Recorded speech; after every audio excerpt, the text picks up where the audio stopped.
I'm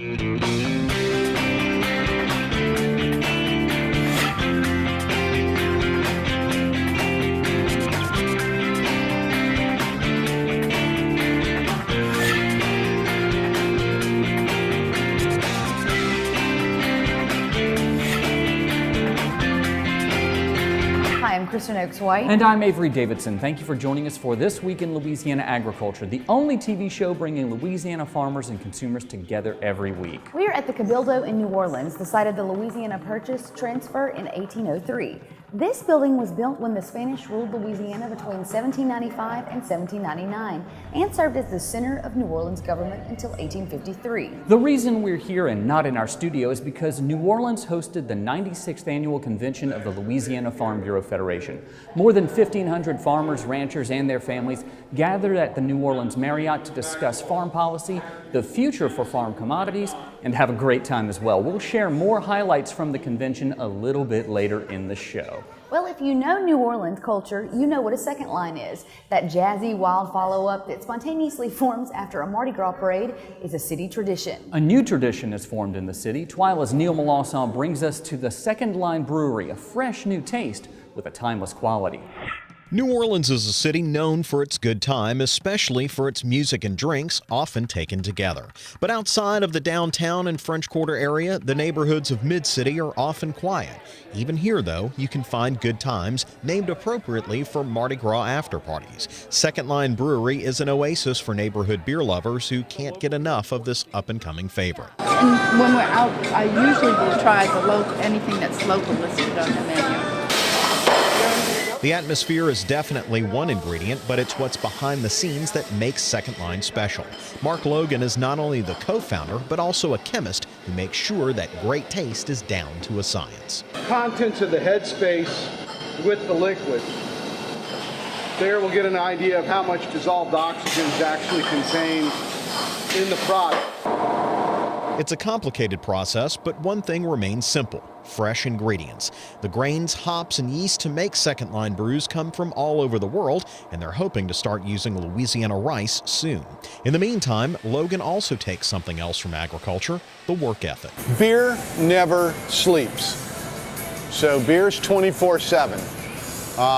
If the beer has to be moved or some other step in the process has to be performed, and it's Sunday morning, well then that's when it gets done. That work ethic may seem like the opposite of a good time, but it's like they say, work hard, play hard.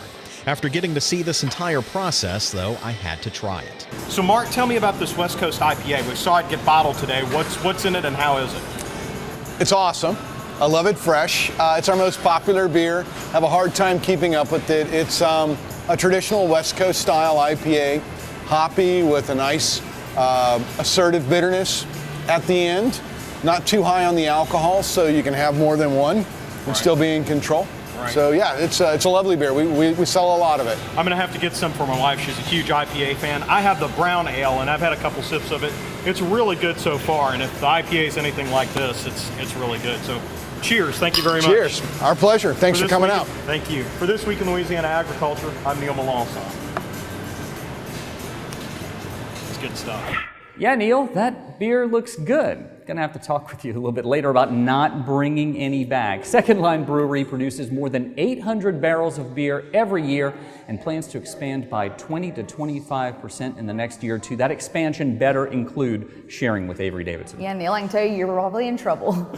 Well, sugarcane is Louisiana's top money-making row crop. It's also a crop that grows unlike any other. So when Michelle Miller, better known as the Farm Babe, left her home in Iowa to visit Louisiana, there was one place we had to take her, to Reserve, just outside of New Orleans, to see a sugarcane farm and to get a tour from a farmer. We have an actual field of cane that sprouted out of the ground in February. St. James Parish sugarcane farmer Greg Gravois is taking the farm babe Michelle Miller on her first tour of a sugarcane farm. Being from Iowa, Miller is surprised to learn the crop can grow an inch a day. This cane is starting to grow and the actual nodes are appearing. And right here, you can see each node. It's not just how the plant grows that intrigues Miller, but how farmers plant sugarcane using whole stalks buried under a layer of soil. That is so interesting.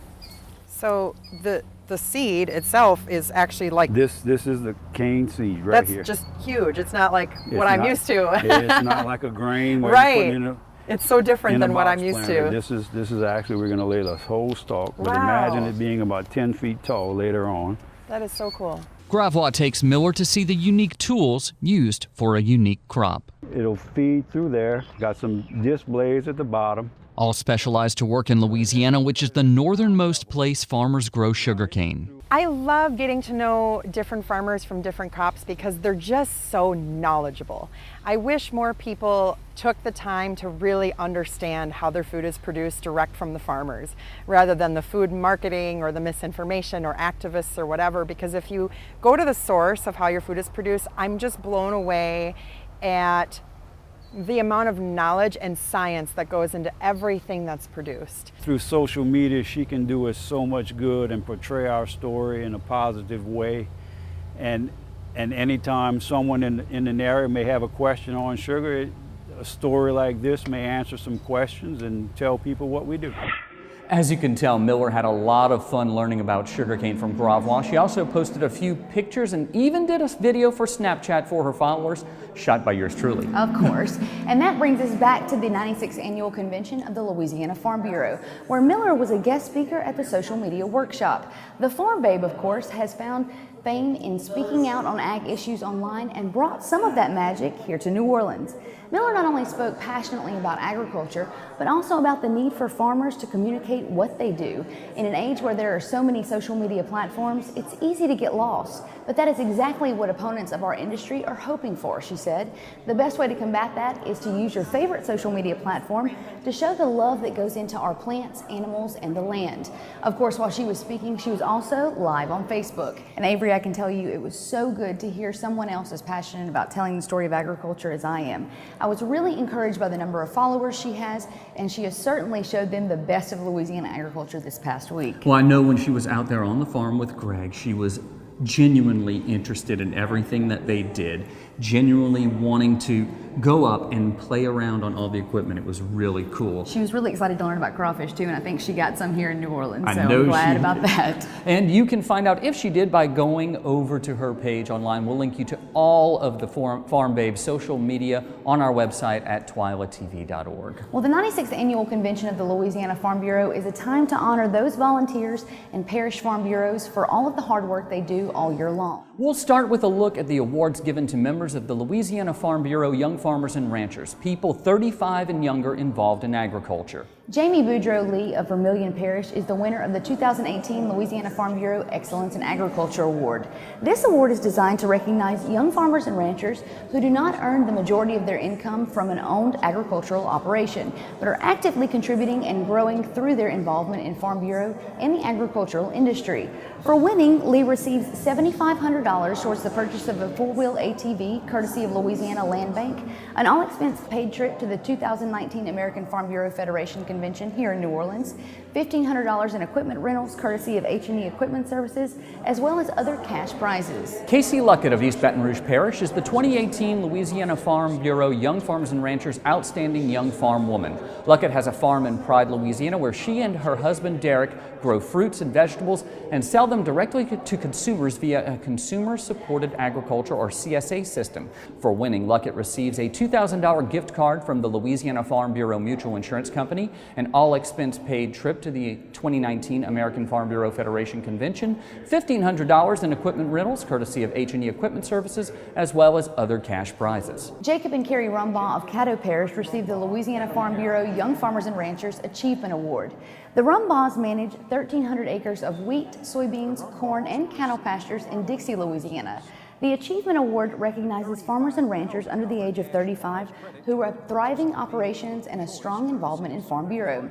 For winning the Achievement Award, the Rumbaughs received $35,000 cash from the Southern Farm Bureau Casualty Insurance Company, an all-expense-paid trip to the 2019 American Farm Bureau Federation Convention, $1,500 in equipment rentals, courtesy of H&E Equipment Services, as well as other cash prizes. With the way commodity markets are, technology, farming in general, you know, if you do the same thing year to year, you're falling behind, you know, and it's not like you're competing against necessarily your fellow farmers, but you've got to keep up with the trends. Yields are always trending up. It seems like commodity prices are trending down. So, if you can't produce, you can't feed your family. The top prize for any Parish Farm Bureau is the President's Award. For the second year in a row, the Louisiana Farm Bureau Federation recognized the Rapides Parish Farm Bureau with the President's Award. Rapides Parish Farm Bureau President Bill Cheek accepted the award from Louisiana Farm Bureau Federation President Ronnie Anderson.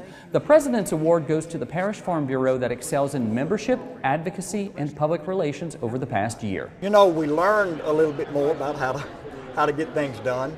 But really and truly, it's just everybody pitching in and doing their part.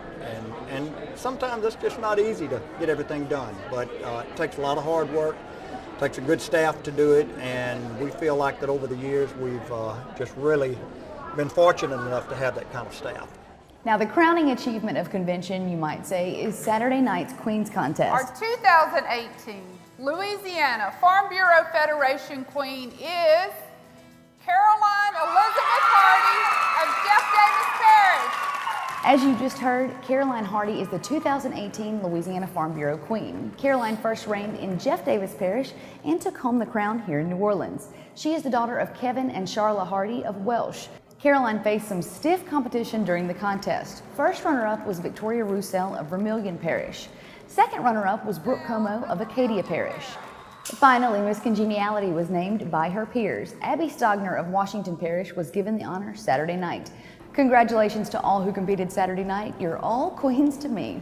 To see pictures and videos from the 96th Annual Convention, visit our website at twilatv.org. You can even watch live streams of each of the night events. Still to come on Twila, the Twitterverse was a tweeting and Facebook was facing. Yeah, all through the 96th Annual Convention of the Louisiana Farm Bureau. We'll show you some of our favorite posts. But first, I'm going to a garden that thousands visit every year, even if they don't see it. Blooming on the Bayou is up next.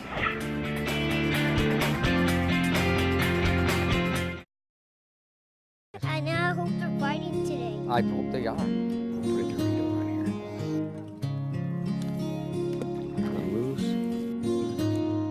I got a fish! I got a fish! Find your place in the country and the lender who can get you there. Find Louisiana Land Bank. Financing for country homes, recreational property, farms and ranches, and agribusiness. Before you sweeten your morning joe, before the icing on the cake, before the sugar hits the shelf, it begins with a family of sugarcane farmers dedicated to growing Louisiana for more than 220 years. The Sugarcane Growers of Louisiana, making life sweeter, naturally. Sugarcane, sweet sugarcane. Louisiana oysters, salty, sweet, and delicious. But have you ever thought about what happens to all those oyster shells? Most of them end up in trash cans and landfills. The Coalition to Restore Coastal Louisiana is changing this with its oyster shell recycling program. And you can help by visiting these participating restaurants. It's a simple and delicious way to restore our coast. The shells will then be used to sustain and rebuild oyster reefs. Remember, once you shuck them, don't just chuck them. Farming is my way of life. I chose this career, but farming chose me. A lot of people ask you what you do, and I tell them I'm a farmer. I'm a cattleman. I am a fisherman. I'm a scientist. I'm a steward of the land. I am a farm woman. I am Farm Bureau. I am Farm Bureau. I am Farm Bureau. I am Farm Bureau. I am a Farm Bureau.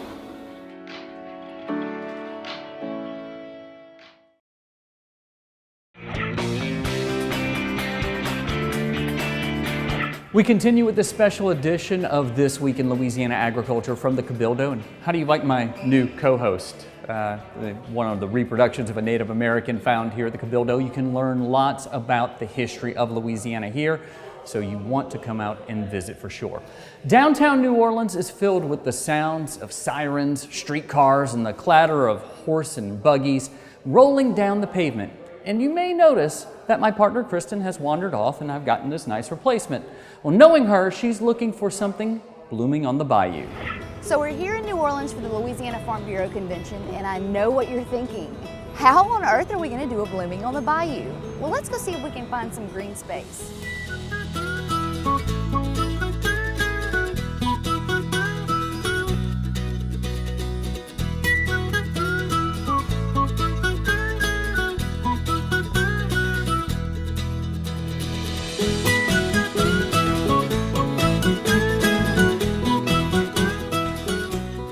Okay guys, we're here on the top of the New Orleans Convention Center. You can see the background of the Riverwalk. And we're here with Erica Nolan, founder of Instar Farms. And she started a very special project on the top of the Convention Center. And Erica, tell me a little bit about how you started this business, first of all. Absolutely, it's really exciting. So when I bought my first home, I bought it with the intention of building my urban farm model with all raised beds, all growing organically. And as soon as I built those raised beds, the business exploded. Everybody wanted to do the same, grow their own food in their own backyard. And 3 years later, here we are atop of the New Orleans Convention Center. And so how did this idea come about? So the Convention Center and Centerplate, who is the food distributor for the Convention Center, reached out to me because they knew what I was doing and they wanted the same. They had this empty concrete space that wasn't being used for anything. And it's been the perfect place to build a 220-foot long raised bed and grow food. And so we got started. This is our second season and it's just been a huge success. Okay, well let's go take a look at all of the things that you're growing here and how you got it started.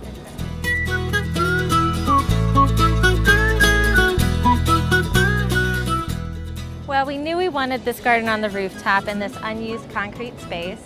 And as far as where to place it, we wanted it along the perimeter of the rooftop because that was the most structural support for this 220-foot long raised bed.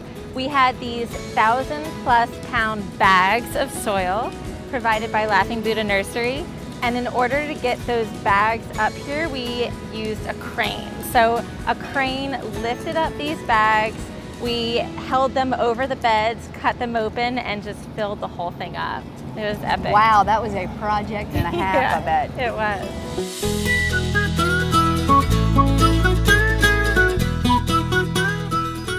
It's broken up between your 4 major crops that you've got out here right now. How did you guys decide which crops that you're going to grow up here? Yeah, so we wanted to do, out of the 220-foot long bed, we wanted to divide it up into 4 major crops so that way we could get as much of one type of vegetable as possible. Specifically to the rooftop, it's been important to find varieties that either don't get too big, don't get too tall. So we're growing a bunch of dwarf varieties because with it being on the rooftop, wind can be an issue and it can knock down plants. Right here, we're growing sugar baby watermelons. They're a smaller watermelon than your larger watermelons, and so we'll end up getting more of these smaller watermelons instead of just like a few larger watermelons. We could certainly grow a variety, but in order to feed so many people here at the Convention Center, it's ideal that we just pick a few groups, and that way we can get more harvest from those. We use every bit of it. It goes to most of our signature dishes and things like that. Anywhere we can use, we design seasonal menus around the garden, so depending on what harvest we can get out of it is what we focus our menus on, and we can't really keep enough coming out of the garden, so we're looking at several ways to expand. So the flowers interspersed in this raised bed was a major part of the design because in the middle of downtown New Orleans, pollination can be an issue. Naturally, bees and other pollinators don't want to hang out in the middle of downtown. So we have planted a bunch of flowers that will attract the pollinators, and as you can see, we've got sweat bees going crazy right now over this rudbeckia, black-eyed Susans, some gaura, and we've seen all kinds of pollinators, honeybees, some parasitic wasps, and we've also seen hummingbirds. So it's pretty amazing the life that has come up here since we planted this garden. Erica, thank you so much for showing us this little piece of agriculture that's up here in the middle of downtown New Orleans. You wouldn't even know it's here. I think it's great how you're adding green to a very cinder block landscape. But you also help people grow their own garden at home if they need some help. And urban areas.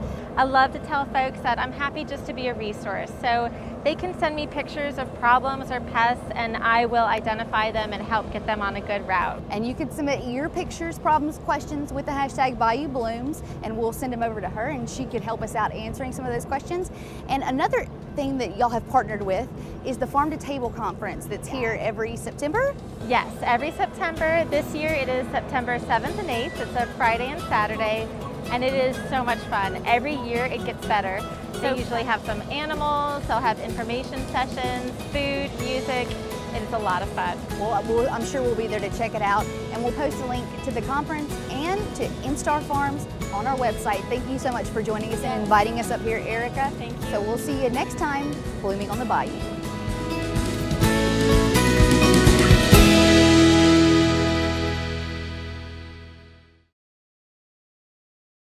Landowners are minding the Louisiana forest for our grandchildren. A place for wildlife, recreation, lumber for homes. It's the right thing to do. Forestry, covering half our state, all of our hearts.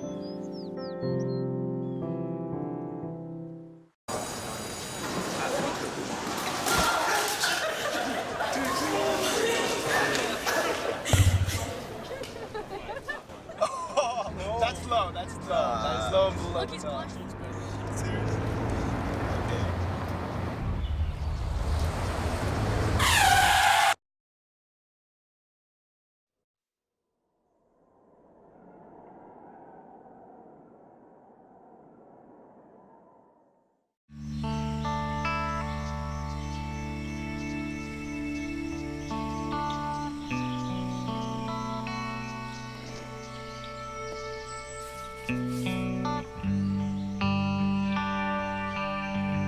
This is the moment I knew. His future had no boundaries. There are some moments only the forest can inspire. Find yours at discovertheforest.org. Every day across America, excess food is gathered by a network of good people at local food banks, giving hope to millions of children who struggle with hunger. They've earned their wings, and you can too. Together, we can solve child hunger. Support Feeding America and your local food bank at feedingamerica.org.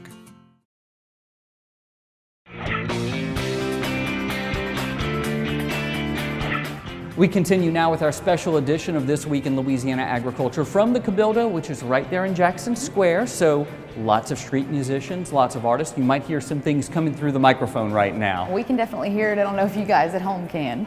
In this week's special edition of Trending on Twila, we show you how the 96th annual convention made its way out of New Orleans. This week's festivities had social media buzzing with posts.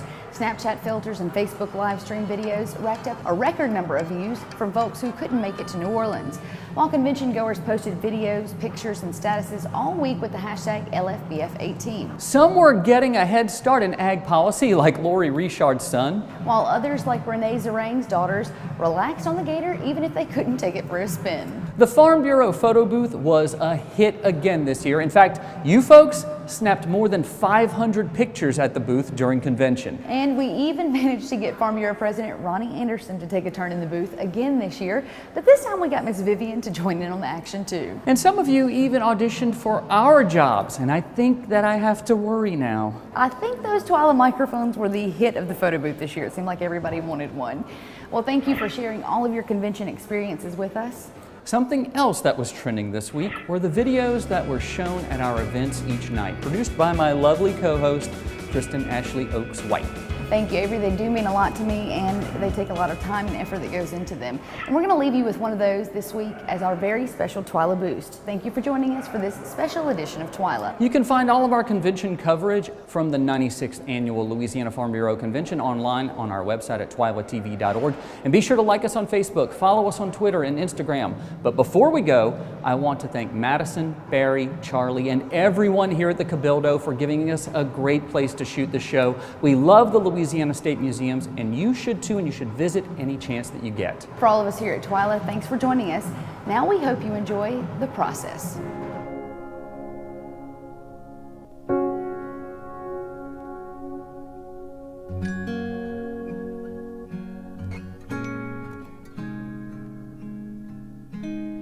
A certain quality inhabits this land. It allows your heart to fall back and rest, opening the senses to a mannered rhythm. The seasons revolving, past, present, future, to past again.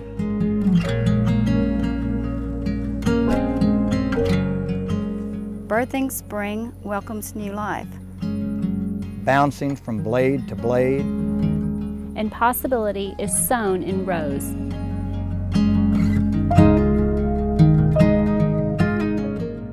There's a mix of old and new here. Fresh rubber and rigid steel plow, as worn hands drive sweet cane. The soil of my grandfather's toil warms the seeds of our children's tomorrows. Here realization comes deeply. Slowly, surely, inherently. As the seasons change, something is brought out of us. Something that was always there. In the high ocean of corn rising above head. In the crunching grass beneath borrowed boots. In the chorus of cows lowing across the pasture. Our land is measured in the weights of full traps and full of hearts. It's a place where water falls in a paradox of Goldilocks forms. Too little, too much, or just enough. The burning light of summer days wanes on forever, drying the soybeans into a golden harvest. Dust clouds rolling through one field as glowing bunches of ivory bloom through the next. Harvest has a rhythm recognized by our grandfathers and theirs before them. Do you hear it? Listen, listen. Pick, cut, dump, repeat. Pick, cut, dump, repeat. Worried minds fuel hurried hands. His harvest demands early mornings, long days, and late nights. Sunset cruises through open fields, drinking in that golden light, like fuel for the thing that's already been born inside each of us.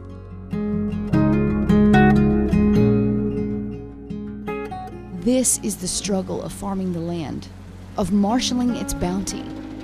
It's hard and it's beautiful.